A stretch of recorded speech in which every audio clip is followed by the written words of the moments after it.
version 3.01 យើងបានបន្ថែមទីតាំងថ្មីមួយនៅក្នុង site contact ចង់ដឹងថាទីតាំងនោះជាទីតាំងអីតោះមកតាមដានវីដេអូទាំងអស់គ្នា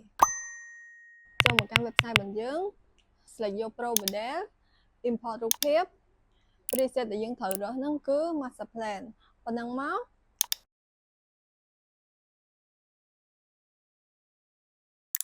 ចំពោះ resolution ខ្ញុំប្រើ 1K site contact នេះគឺយើងត្រូវតែ select យក natural landscape ហើយ select យក C ប៉ុណ្ណឹងមកយើង render បានហើយចំពោះមេឃយើងអាច customize បានចង់ដាក់ព្រឹកយប់ល្ងាចអីក៏បានដែរ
អត់បានទៅសមុទ្រក៏បាន render នៅសមុទ្រដែរ